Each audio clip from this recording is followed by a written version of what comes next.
to another week. That just sounded like a total broadcast host. Welcome to another week of sales chatter. Oh, love it. That was crazy. So, DJ Mayhem Monday, brother. Yes, Topic X picked live on air. Kind of a gloomy day out today. It is. Been raining for 2 days now. It's supposed to rain for another 3. But DJ and I were just talking off the air, and it was something that oh, there we go. It's got the title back today. Queen is back. Good morning, Lisa. DJ and I were talking about something off air, and we'll bring it up, doubling it up just in case. Look at that. We'll bring it up again just maybe later on in the show, DJ, just to make sure the audience is totally in tune with it. But the question became, so and here's kind of the baseline, DJ. So we'll go over it again. Yep. I don't know if you're or how many people, and please share with us if your brain is on the same wavelength. So this weekend went and got I don't know, I guess a can. Yeah, a can would be the best word. A can of coffee. And the can of coffee that I normally pay $6 to $8 for, call it, was like $16. And I went, holy doodle, like what the hell's going on? And it feels like a month ago I paid $6 or $8 for it, right? Because I would have had this like, are you friggin' serious kind of thing back then, right? Yeah. And it's so in 1 month, it's almost doubled in price. So my brain immediately starts going to why? Yeah. Why? Right. And I guess that's the logistics side of me is why? Why is this happening? And so I start doing some research. So what DJ and I were just talking about off air was, what if we had a show where we brought 3 or 4 people on and shared with you how we do our research, how we interpret the data, how we check the data in order to bring it to the market. And I'm wondering if that would be, I think that would be a good show for everybody. I agree. And I have to say, and only because I want to make sure we understand, it's everyone's got their own way of doing this kind of thing. Yes. But I think in the end, as long as you get good data, how you get there is irrelevant, right? Like I've got a specific way. I visit 4 to 5 websites. I do my research from X, ABC, and I kind of reverse engineer it all. Yeah.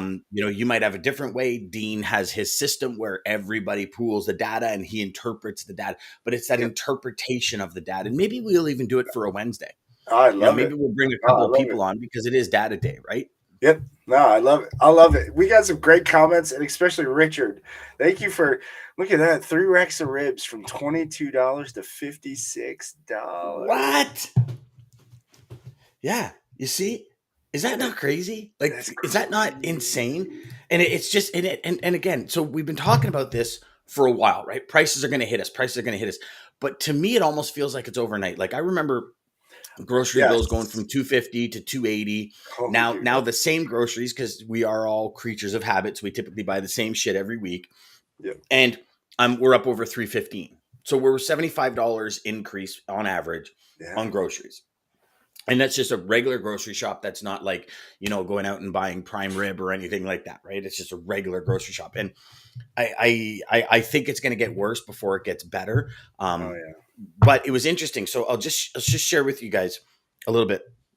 When I realized this coffee thing, I came back, I started doing some research. So the research that I found was the reason coffee's actually gone up 63%, the cost of coffee. And there is supply chain bottlenecks, don't get me wrong, but it's actually droughts in Colombia and Brazil, the 2 largest locations of coffee exporters globally. So it's actually drought. So we look at that and we say, okay, normally you would immediately say, oh, well, it's got to be supply chain, right? Because it's all on ships. Well, that's the buzz right now too. It's just supply.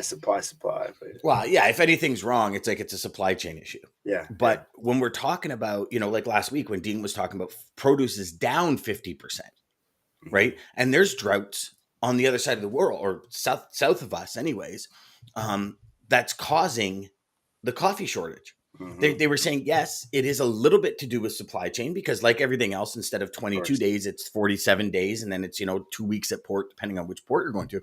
But it's the drought.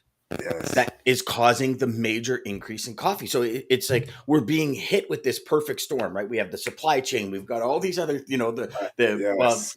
I mean, I don't know if the pandemic is really here anymore, but I think the aftermath of it We're, is yeah, we're still, still dealing with some of the causes of it, yeah, obviously. the Some consequences of restrictions. it, exactly.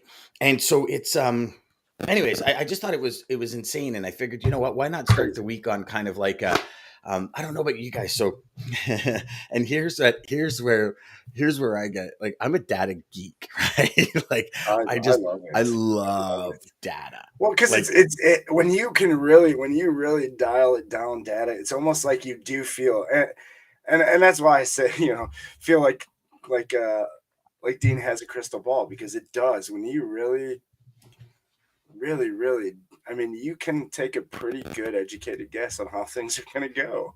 I mean, mhm. again, it's a guess. It's always going to be a guess, but man, if you really break down the data, you can kind of tell. I mean, Well, and not patterns. only that, We DJ, live in if we you live were in a shipper, patterns. We live in if you were a patterns. shipper and you had a salesperson that came to you and said, "Hey, listen, I'm looking at A, B, C, and D. Mhm. Based on A, B, C, and D, what that tells us is when it meets here, this could possibly happen. So Yeah, we should probably prepare for it." Right? exactly. If you had a logistics professional, you're a shipper, you're moving massive amounts of goods around the world, and you had a logistics professional tell you that, I think that enhances your image and credibility brand even more, even if it doesn't happen, but you're staying ahead of it. You're trying to make that next move before the turn even comes up. And a lot of the times, I don't know. I would, if I was a shipper, I would feel way more comfortable with somebody like that than somebody who was just like, yeah, okay, I'll move those for you again. Oh, hey, by the way, 35, 40 minutes, maybe 2 hours later, hey, Yeah, DJ, you know what? Yeah, man, the market's really changed. I'm going to need an extra $100 a load. Like to me, that's not doing your job yeah. as a career professional, I sales agree. professional. Now, I agree. again, we're not talking job. We're not talking, Yeah, straight out of college. I need something for 3 months to pay some bills while I wait for my career. Like, this yeah, is career sales yeah. professionals, the elite of the elite. We stay ahead of the curves and we get Yeah. ahead of things because we don't want to be behind. We want to be the trendsetters. We want to be the trailblazers, right? And I think that Mhm. for every major sales professional, that's what we strive for, is to Yeah, trailblaze. Right? yeah, You look at us. yeah. There's been many shows. No show is live daily Mhm. ever until we started to do live daily every morning at the same time. Now you I look at love it. it. There's 4 or 5 shows that are Oh live yeah, daily, I love it. right? But it's we kind of stepped in and said, okay, well, we're going to create this space. Not only are we going to create this space, it was a hell of a lot of work to even come up with the first month's worth of content, because you don't Y- want it to be stale, you don't want it to be Yeah, stagnant. And yes. here we are 5 months in, and now I you love. see so many other people jumping into the daily live space. Yep, There's been people that I post love. daily, 100% short videos, so on and so forth. I'm not saying that we're the first to do that, but to go live daily on multiple platforms, from what I know, the first, from a non corporate perspective, like Oh, Freightwaves does 4 or 5 broadcasts a oh day on yeah, all they're different, all like over the Freightwaves place. TV and their app and stuff, right? So Mhm. different level, but there's always a trendsetter, Yeah, right? So like, I would much rather be that trend center in my professional sales career. And even if I'm like, and so you look at it, think of it like baseball, right? Like, even at like 3 out of 10, they're superstars, oh, you're a Hall of Famer. right? You're a Hall of Famer. So Bet it, 300, and you got a good step up there. You're in. yeah, and I'm not even a baseball fan. Is 300 good? Like, is Oh yeah. 300? Yeah, Oh, okay. absolutely. There we Yeah, go. you Holy bet. crap. Look at, oh yeah, Jeff says holy doodle. Yeah, brother, you don't like that. Yeah. Uh so what data, you don't need no stinking data, common sense when it comes to coffee. Facts are facts. This is critical. Tells a story.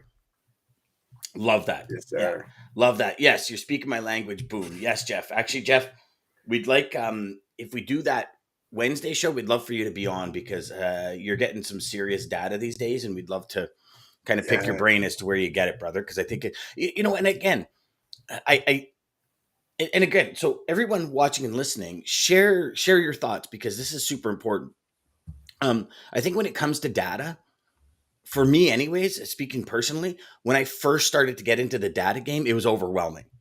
It's like, how do you have all these graphs and you're like, what the fuck is going on? Like, what is what? And you have no way of putting into a simple way of understanding it, right? Like Yes. Dean will be able to look at a graph, DJ, Oh, that God. would make yours and my eyes go cross-eyed. He'd go, oh yeah, da da da, and because he does it every day. But Yes. as a sales professional coming into the industry, or as a sales professional saying, I'm ready to up my game, it takes that learning curve, right? Like everything else.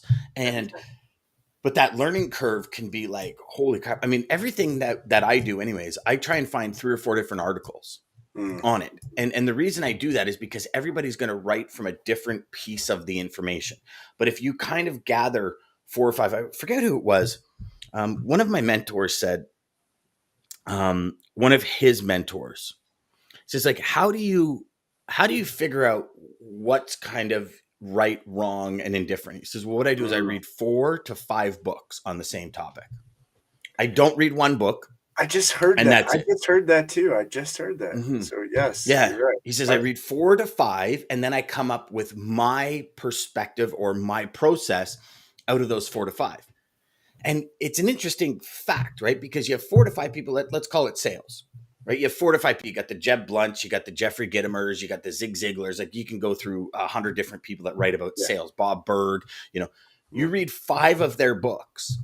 You probably have all the information you will ever need to be super, like uber successful in your career. I love that you said that. Yes. I would I would hazard a guess that you would have every single strategy and tool you would ever need to reach heights you never thought possible. I mean, I could be wrong, because I tend not to stop at 5. I just keep reading.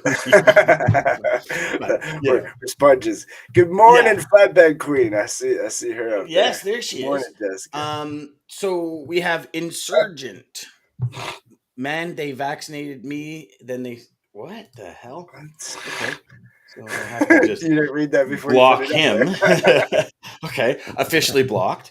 I probably should have read that before I put it up, shouldn't I have? I apologize for that, everybody. Good morning, Jessica. Yeah. So, jeez, that just totally threw me off, brother. Okay, let's get back on track here. Let's get our heads out of the. Okay, ready? That was so good. Because we haven't even picked the topic yet. We're 12 minutes in, so we got to go. Let's pick it. Ready? Go. Right there. Right there. I think we had a good topic to begin with, though. That was good. Okay, so we already did that one. So did you want to? Yeah, So we already. Jesus, jeepers.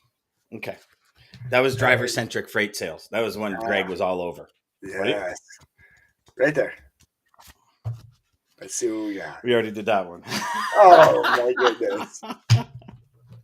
Third time's the charm, brother. Third time's the charm. It's like playing a board game. It's right there. Yeah. Like playing a board game. We did all the questions. Hey, we did that question already. Oh my gosh, look at this. Different angles. We literally were just talking about that when it came to reading different angles from everybody. So the conversation for today is different angles. How can you bring a different angle to your sell? What's the long-term impact on not following the crowd? Wow. That is actually pretty awesome that we just pulled that. So,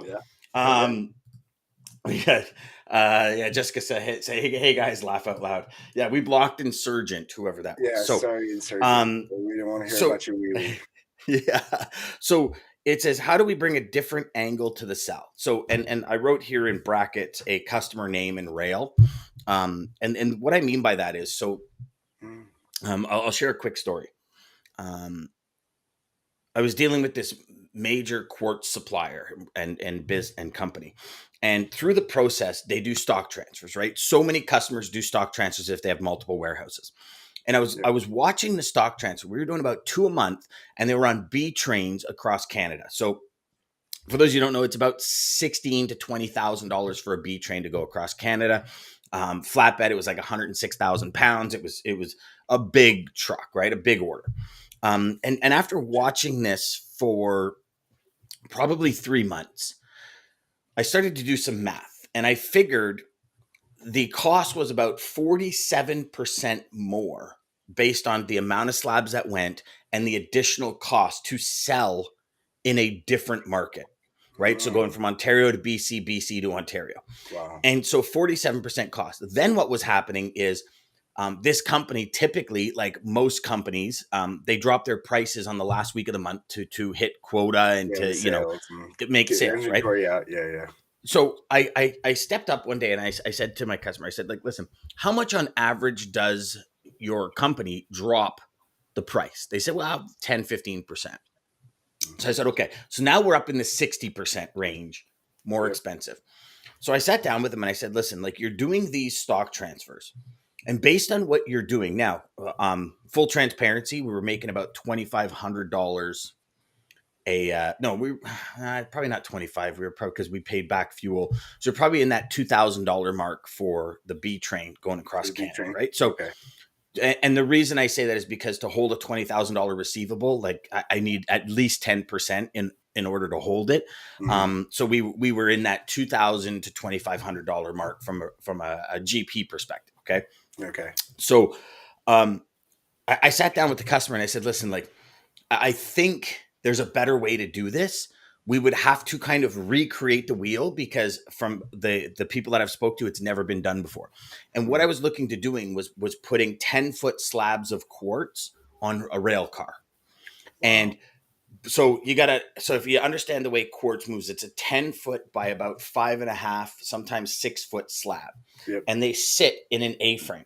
So you have so much weight put strictly on. And typically they move in 20-foot containers overseas. They move right in the center of the container, and they're very hard on equipment, right? Because it's a shit ton of weight right in the middle. Tons of weight. So what I did is I went to CNCP, the Canadian distributors for rail, and I sat down with them and I figured out how to move them in a 53-footer with 4 rows of slabs.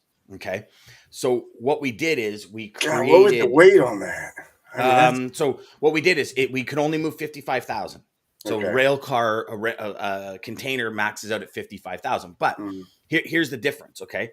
So what I did is I sat down with them. I created an SOP. We went to safety and compliance. They signed off on it. So like I had literally 4x4s that like distributed the weight, and like we like mathematically created this.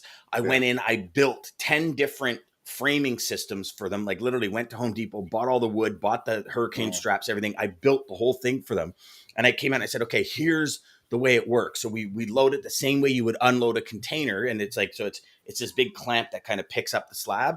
You move it in and drop it, and with straps and everything. So long story short, it was no joke. It was probably about a month process, a lot of work, but it worked. So we went from like $16,000 to $20,000 to move 105 slabs down to $6,000, because it was like $3,200 a rail container.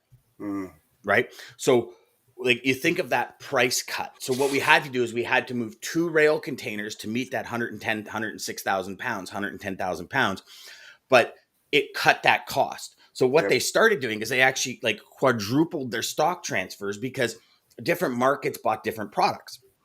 And because of it, we actually started making, every time they did stock transfers, we actually made close to $5,000 or $6,000 based on the volume they shipped. So again, it wasn't a go in and cut your price. It was, how do we do this differently? Thinking outside the box. Yeah, 100%. And it actually started a lot of companies in the Ontario region started doing that after we did it. They started seeing it, and like one person in BC left and went to another company, and all of a sudden that company's doing it because they're like, it works, and it's a huge cost cutter. Like you think you go from $20,000 to $6,400. Same stock transfer, brother. So that margin at the back end goes from here, like it skyrockets, right? And it's not that we like it's not. I mean, did we think of something a little different? Yes. But it's not like we created a SpaceX shuttle that kind of arced and landed in BC. Like, you know what I mean? Like it was one of these things where it kind of went, well, will it work? Would you want to try it? And the customer, and here's the big caveat to this. The customer was like my ideal customer. When you have an ideal $1 billion customer, it's a really good deal. Okay. Where I said, would you mind if I tried? He goes, hey, as long as it doesn't cost me a dime to start, we'll try. Go for it.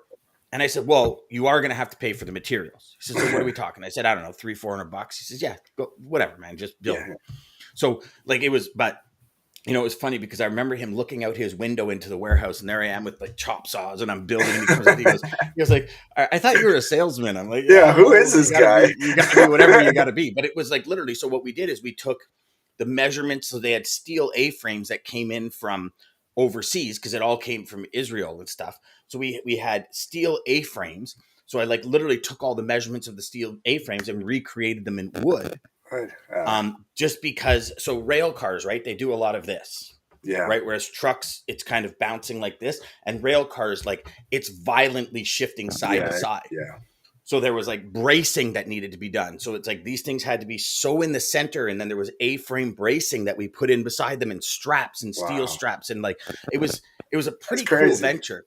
Yeah, and so it took about an extra hour to load and an extra hour to unload. Okay, then a flatbed.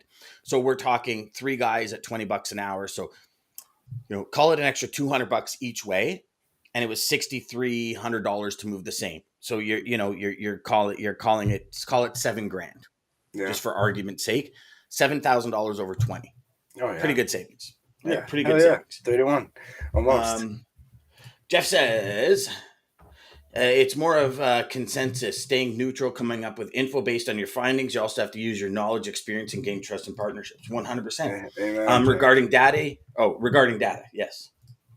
What do we get here? Preet, good morning, fam. Have a blessed day ahead. Morning, Preet. How are you? Hey, Preet's from the West Coast as well. Y'all joining us here. Daman, I think I saw Daman here this morning. Yes, there he is. Daman, good morning. So, what have you ever had anything? You know, when you talk long-term impact, when it comes to that, they're still doing rail today. Yeah. So they're still saving those costs, right? You ever have anything where you kind of looked at it from a different angle in your business, DJ, and care to share? Oh yeah. Well, so as far as logistics, or in anything, because it's all about creativity, right? Yeah. Well, I mean, with what we're doing now, I mean, shoot, we went from selling resale stuff from the Flow resale up there to we said, screw it, we're gonna buy the flea market instead. So yeah, I mean, it was the transition, but it was it was that thinking out of the box. It was again, we started this with the idea, hey, just hire people. This will be fun, and not thinking hiring people right now is impossible when Amazon's doing what they do. So we just had to really think out of the box, but really. So explain that, because you're interested in, what do you mean hiring people is impossible because of Amazon doing what they're doing? What is Amazon doing? Oh my goodness. So Amazon right now, at least here in Ohio, I mean, they play the message all over the place, but I mean, they're starting people at $25 an hour, get insurance day one, insurance, and like a $3,000 sign on. So I mean, it's that's pretty much, besides the Great Reset, that's where a lot of people are funneling to, and that's why a lot of the lower end the jobs out there are struggling to, the basic jobs of, I mean, even the local pizza place franchises and stuff like that. I mean, they're struggling to just. I went to Giorgio's. The manager was the only lady there working this whole place. Me and this other guy were gonna help her. We're like, this is crazy. Phone's ringing. She can't take deliveries. It's been nuts. But yeah, so as far as hiring just regular kids working jobs, it's tough to even do. So you mean like kids for summer jobs kind of thing? Oh yeah, any kind of yeah. Yep. Okay. And I was going to say, so if it's an Amazon facility, so they're probably pulling people from 30 miles? Like people wouldn't drive more than 30 miles for a $21 an hour job, would they? I don't think so. But yeah, I mean, who knows? For $25 an hour and all of the guarantees, I mean, with everything else, I mean, it's been crazy. Well, would your now again? I mean, I've never applied, but would your $3,000 bonus? I know how it is up here. They'll give you the $3,000 bonus after you're there for a while. Exactly. Yeah. I'm right. Sure, so you don't just come and get the bonus and then you jet. Oh, yeah. So, but it would be interesting to. So when you think about different angles, right? So we're looking at that, and you're saying, to hire people from different angles. This would be the exact exercise that might help you find that benefit of hiring people. Yep. Yeah. And Yeah. what angle are you not coming at it from? Yeah. And No, it's yeah. just, and again, Great point. Great maybe point. it'll never pan out to anything, but I'm thinking, okay, so they got insurance, they got $25 an hour, but what is there something Yeah. else that I, you can offer them, or the flea market can offer them, you know, yes. 0.5% of the overall profits, 0.5, like, I don't know. I like the There's way you're gotta be an thinking, though. angle. You I just like the gotta way you're find it. thinking. Yeah. Yeah. Yeah. And I mean, so even at that, for the time being, you hire people for an X period of time. You say, okay, we're going to give you, almost, or 1% of the overall profits. Yep. So now there's a bigger payoff for them if it is a dollars and cents If it's thing. worth it. Yeah. Yeah. Yeah. Yeah. I don't know. I mean, again, I don't know I how like it big though. this. I like the way you're thinking. Yeah. I Yeah. have toyed with those ideas as well. But yes. No, I love it. Yeah. Yeah. Yeah. And it doesn't necessarily, because here's the thing. And again, people might say, "Oh yeah, but you'd be giving up a lot of your profit." Well, if you have no employees, you're not making any profit. Bingo. So right, but Bingo. it's like where is that teeter totter that we have to go? And it's same thing in our business, And this right? is I remember in logistics, I would always go to my management and say, "Listen, we're on the verge, like 2-3 months out, we're ready to close some new business based on pipelines and based on where we are. I need more ops." And like, well, but you have enough ops for your business. I said, no, you don't understand. We have to prepare for what's next. The last thing we want, and for all you salespeople there, how many times have you closed accounts and then struggled and stressed because you didn't have enough support for that account? Like, how many times have yes. we done that? I did that for decades, man. It I was did. shit, Yes. Oh yeah, I did. right? Yes, I've And done even that to a in the point beginning where, too. yeah, even to a point where mentally we're about to close and then we're like, oh my God, can I support this? And it's like I don't know. So for me, it was always, um, if you have to pay for something 3-4 months in advance, do it. Meaning new people, bring them in, get them trained, and be ready for when that hits. Like we would have customers that would come to us and say, okay, we want this, and this, you guys to take over this, and this. I would literally put a timeline in place and say, okay, we're going to bring somebody in, we're going to train them. So give us 60 days. And people in the company thought I was crazy. They're like, no, take the business now. And I'm like, we are going to lose it. Like, we just can't support it. It's Yeah. at a certain point, people max out. That's just what it is. And we can't support it. I would much rather go slow and get it done properly. I'm glad And you said maybe that. that's the Dude, long, I maybe think that's the people, long game. yes, people tend to try to grow a little too fast without having those steps in place. But I Mm-hmm. gotta bring up Nerf. So Nerf, I don't know. You're scaring me with that broccoli shake. So it's not a broccoli shake. It is the white Monster Energy monster. If you're out there, please. But DJ, is that a broccoli shake or you are drinking for energy? But that's Interest, so a funny broccoli because shake. last night, so my 2-year-old Oakley was made all four of us. This is how sweet she is. Made all four of us these little shakes in her little fake blender in cups, and mine had a little fake broccoli in it. So that's kind of funny you said that. So Nice, crazy. nice. But So Nerf has got some ADD going here. He says, I'm uh feeling anxious watching your unresolved Rubik's Cube on your shirt. I'm starting to sweat. Please solve it. Nerf, Nerf. I love it. Always a He's a good character, brother. Always a character. So, I love it. anyways, dude, so maybe, I don't know if that helps you. Yeah, For no, everybody that does. watching and listening, just do your best to, especially in today's day and age, like you ask any shipper you talk to, like, what are they looking for? Like think outside the box. Do something different. Think of something different. Just do Yes. something that makes you stand out. Yes. Like something. Because everybody is, oh, it's a logistics problem. It's a logistics problem. Like, and I didn't believe it. When I saw coffee this weekend, I said, there's no way coffee has doubled in price because of friggin' logistics. No way. No way. Because most coffee comes here to be roasted, right? Like, it's not roasted overseas, and it's not Yeah. perishables like Yeah. tangerines and stuff and all this. Like, it is not. Yeah. And hey, if it sits in a hot container, it's probably half getting roasted in there anyway, so they have to spend less on roasting it, right? Like, and I know that's a silly thing to say, but it's I said there's no way it could be this. There's Yeah. no way it could be logistics to double the price, Yeah. right? But then you Right. think about it, and it's funny because a buddy of mine yesterday, we were talking, and he says, well, also, he says, Dan, I mean, I know it's not a lot. He goes, but aluminum's gone up in price, and so is steel. And what is it packaged in? Most of them are in steel, right? And I said, okay. I said, yeah, you have a very good point there. So that, maybe your cost of packaging Well, has there's gone the up a little plastic. bit. I guess, yeah. When he breaks down, like, because then there's even the plastic lids. I mean, all plastic is Plastic lids, vacuum seal, Yeah. right? The vacuum seal is like a metallic kind of. So has that gone up in price? Yeah. The glue. That's crazy. And I know it sounds crazy, but the paper and printing has gone up in price too. Right? So it's like everything adds up, but there's more to it because digging deep, I found it's drought. Drought is the major issue for the coffee dig through increase. Dig through it. Dig through it. Exactly. I think it's I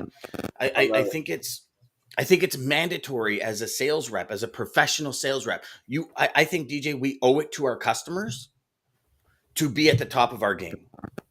Yes. And to think differently and critically. This is the difference.